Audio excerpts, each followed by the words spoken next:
Boa tarde.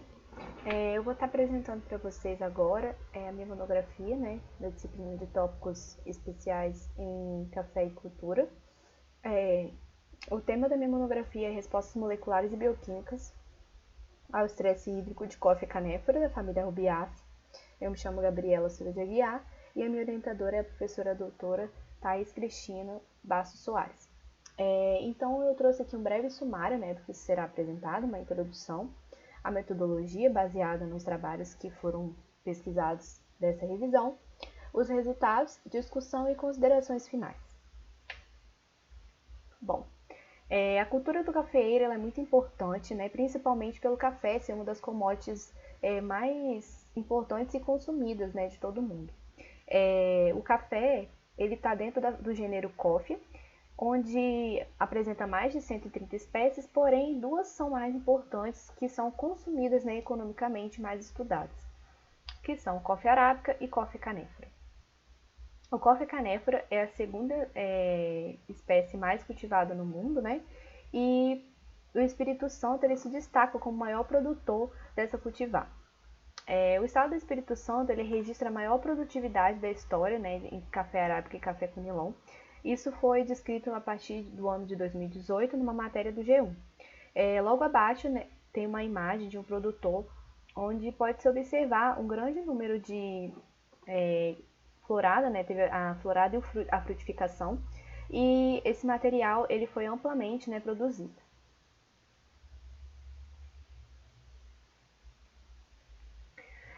O café, sabe-se, né, que por ele ter uma importância econômica, ele deve apresentar uma capacidade de adaptação e aclimatação a baixa disponibilidade de água, visto, né, a recente, né, mudança climática que vem acontecendo.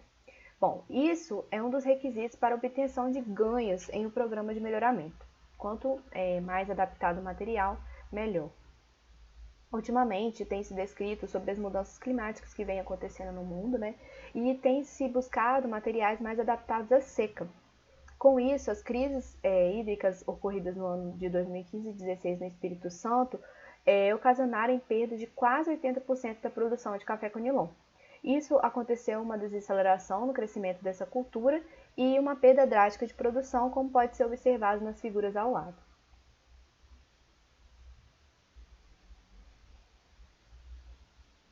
Então, aqui pode-se observar, né, nas duas imagens, essa perda que ocorreu, né, de produção. São imagens trazidas, né, a partir da TV Gazeta, de uma região, de uma lavoura, né, da região norte do estado. Bom, o estresse seca, ele desencadeia uma série de respostas na planta, né, que envolve desde cascatas transcricionais até mesmo a interação entre produtos gênicos. Nesse contexto, a biologia molecular, né, ela auxilia com as ferramentas biotecnológicas na análise de expressão gênica e também no uso de marcadores moleculares, assim como as análises bioquímicas e morfofisiológicas. Então, estudar genes ou regiões genômicas relacionadas ao controle de caracteres de interesse econômico são muito importantes para o sucesso do melhoramento da espécie. E assim, esse trabalho, né, o objetivo é sumarizar as principais respostas da planta frente ao estresse hídrico. Então aqui eu vou trazer algumas respostas da planta, né, mediante os trabalhos consultados, como a planta ela reage a esse tipo de estresse que pode ocorrer. Bom, como metodologia desse trabalho, trata-se de uma abordagem de caráter teórico, né, através de uma pesquisa bibliográfica de caráter exploratório e qualitativo, que envolveu principalmente a busca, né, de características e ferramentas de análise de Coffea frente ao estresse abiótico e ao melhoramento. Após essa busca inicial, foi realizada a leitura, né, de resumos prévios para a seleção dos trabalhos que tiveram pertinência temática e a busca foi feita priorizando os trabalhos que traçaram o perfil da pesquisa. Bom, a seleção e a caracterização de progênies tolerantes à seca pode levar a cultivares que garantem menos riscos para cafeicultores que adotem, por exemplo, o sistema sequeiro de cultivo, que é dominante na produção de café de alguns pequenos produtores. Então, a identificação e seleção de clones de Coffea canephora e Coffea arábica, combinada à tolerância seca com outras características agronômicas, como a produtividade, o vigor, a floração, é de interesse, né, particular desses produtores em gerar novas variedades que sejam mais bem adaptadas a essas mudanças climáticas. Então, as análises fisiológicas sugerem que a tolerância seca poderia ser uma consequência direta de melhor desenvolvimento da planta e, consequentemente, melhor desenvolvimento radicular. Como respostas frente ao estresse hídrico, o crescimento do café é reduzido em temperaturas mais elevadas, né? Então, os efeitos da seca eles são cada vez mais intensificados, pois a seca ela induz o fechamento estomático, ela causa uma redução diferencial na rubisco, que é uma enzima responsável pela fotossíntese, e, consequentemente, na diminuição intracelular, na disponibilidade de carbono. E causa também a maior resistência ao mesófilo, levando, né, à diminuição da taxa de fotossíntese e à indução da síntese do ácido abscísico.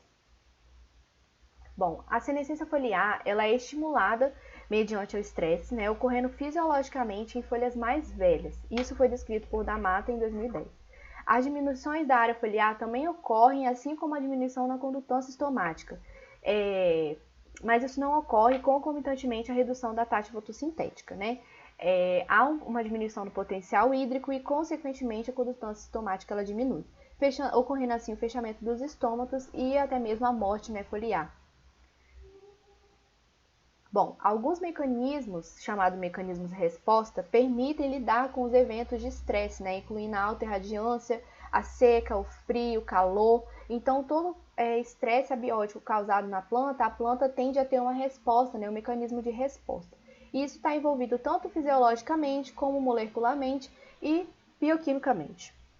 Com a escassez de água, genótipos de café tolerantes à seca reduzem a sua condutância estomática para evitar essa transpiração excessiva e desencadear moléculas antioxidantes. Então, é um mecanismo que a planta obedece como resposta, né, a esse estresse.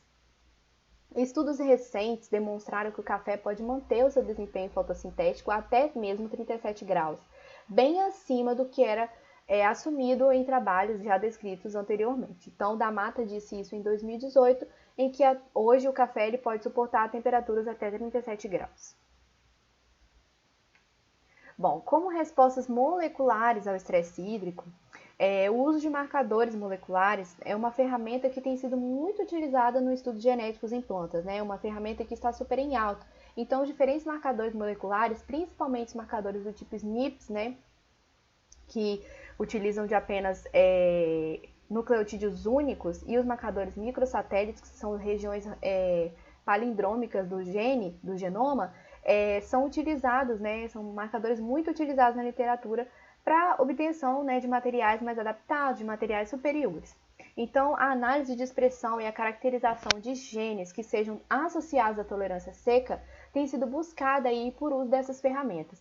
Então, um trabalho que seria oneroso, trabalhoso por muito tempo no campo, hoje em dia pode ser identificado, né, um gene de tolerância a essa seca em uma cultivar que tenha essa tolerância. Então, pode ser buscado isso em toda a sua linhagem e assim o café ele pode ser plantado de uma forma onde se já conheça, né, o seu material genético, ao invés de ficar reproduzindo inúmeros cruzamentos como os métodos de melhoramento tradicionais. Bom, uma das respostas moleculares, então, descritas na literatura, é em relação ao gene da família DREB, né, DRB. E ele inclui fatores chaves de transcrição envolvidos à resposta a vários estresses abióticos. Então, esses genes dessa família, que são descritos, né, até mesmo aqui,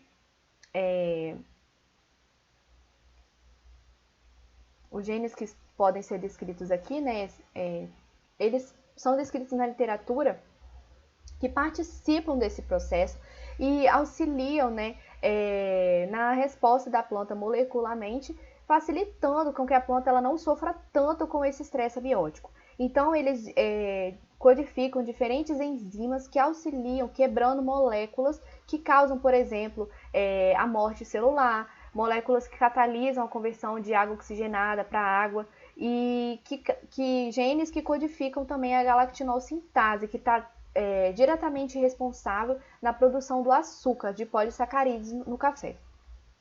Então, nós sabemos que o estresse abiótico ele pode causar uma série de consequências para o café, né, desde a alteração em toda a sua fisiologia até mesmo a alteração no seu sabor. Então, é de grande importância reconhecer esses mecanismos que auxiliam, né, que participam dessas respostas moleculares nesse processo de auxiliar o café a tolerar mais tempo esse processo de ciclo. Então, aqui ao lado tem uma síntese, né, trazida de um trabalho, onde pode-se observar as diferentes enzimas chaves que participam desse processo, a construção do ácido abscísico, que é um tipo de hormônio que induz diferentes cascatas transcricionais e que causam, consequentemente, genes, né, que vão dar origem aos genes que nós conhecemos, que possuem tolerância, né, a esse estresse abiótico. Bom, aqui é um trabalho descrito, né, por dos Santos em 2011, onde ele observou que a galactinosintase é uma enzima, né, que é um gene que foi expresso positivamente no estresse do cafeeiro. Então ele observou que nas folhas esse estresse ele foi maior, a galactinosintase ela foi produzida em maior quantidade, regulada pelo déficit hídrico. Então isso facilitou ao processo da planta em tolerar esse estresse hídrico. E aqui ele observou que a galactinosintase, a sua atividade em diferentes momentos, no momento de irrigação, no momento de estresse moderado, de estresse severo e outros tipos de estresse. Então, a galactinosintase, ela facilitou esse processo da planta, né? A sua expressão gênica facilitou esse processo de tolerância à seca no café. Além do uso de marcadores moleculares, o mundo da genômica ele é muito amplo. Então, pode-se observar também outros tipos de trabalhos que utilizam para facilitar nesse processo de tolerância à seca. Então, projetos de sequenciamento genético, o uso de sequências expressas STS, que são sequências que já geradas com esses genes, né, como se fosse uma biblioteca genômica. Então, esses genes expressos encontrados e estudados por outros trabalhos, eles são gerados em sequências, né? E aí fica uma biblioteca disponível desses genes para outras pessoas utilizarem. Então cria-se uma biblioteca genômica de uso comum, onde as pessoas que estudam nessa parte genética podem consultar e assim dizer: eu quero esse gene e eu posso introduzir esse gene no meu café e assim ele pode ter uma maior tolerância, ao invés de ficar gerando cruzamentos em espécies que são ditas de espécies já conhecidas, por exemplo, de tolerância. Então, eu posso usar esses genes e introduzi-los, que é o que pode ser abordado a partir da clonagem mesmo, né? Que é descrita aqui no próximo método de resposta molecular, como a construção de bibliotecas de cromossomos artificiais bacterianos, onde nada mais é do que o uso de clone, é uma clonagem genética, né? Você usa um genoma bacteriano e ali você insere o seu gene de interesse, faz a clonagem do plasmídio e você insere esse plasmídio no seu material de interesse, que no caso é o café. E aí você vai ter um material ali que vai ser transformado geneticamente, né? Um material transgênico, e aí você vai ter um material modificado geneticamente. É uma das alternativas dos métodos, né, de transformação aí, do material genético.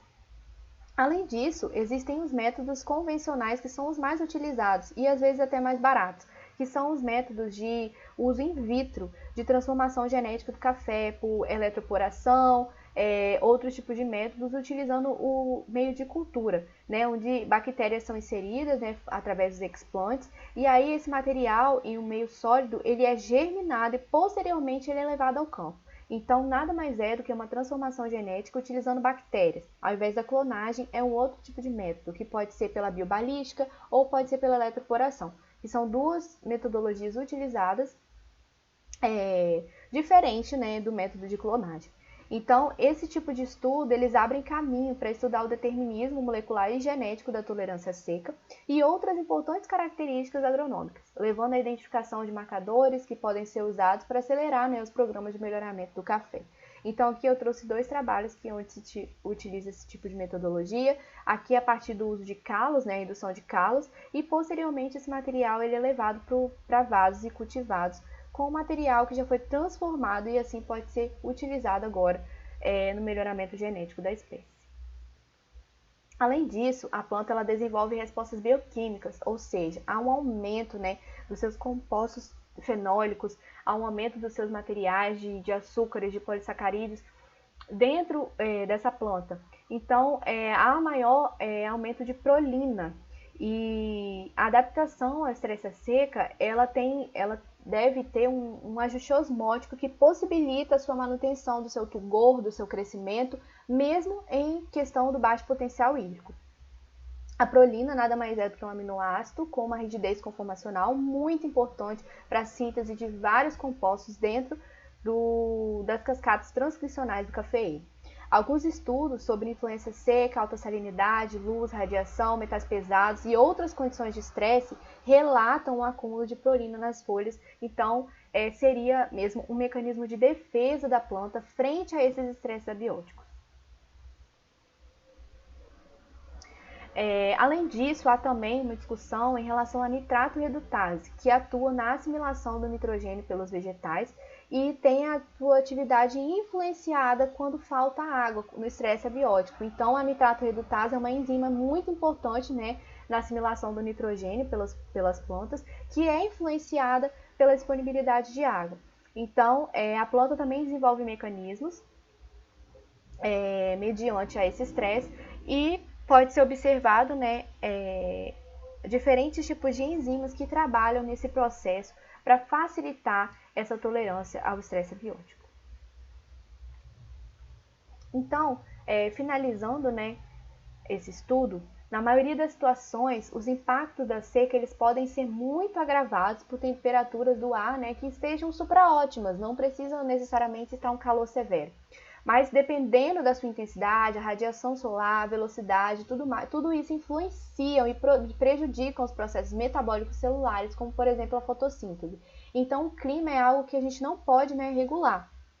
O que a gente pode regular seria mesmo a resposta da planta mediante o uso aí do melhoramento genético. Então as altas temperaturas elas são prejudiciais para a produção do café, mas como uma alternativa de mitigar esse fator é o uso do melhoramento genético, com o uso de ferramentas como, né, marcadores moleculares e outros citados dentro do trabalho, além do sistema agroflorestal, que pode resultar em melhores condições para manutenção de troca de gás, né, assimilação de nitrogênio, principalmente nas regiões onde o cultivo de café sofre, né, pelo déficit hídrico em regiões marginais, associadas a temperaturas altas e ao excesso de irradiância. Então, a aptidão do cafeeiro submetido a esses eventos climáticos depende principalmente da adaptação de características que estejam relacionadas a essa tolerância, né? E características fisiológicas e organomorfogenéticas, como foram citados no trabalho. Bom, eu agradeço a atenção de todos e é isso. Eu trouxe aqui um breve resumo, né, um sumário mesmo, do que seria essa resposta, essas respostas genéticas e bioquímicas frente aos estresses abióticos no cafeeiro.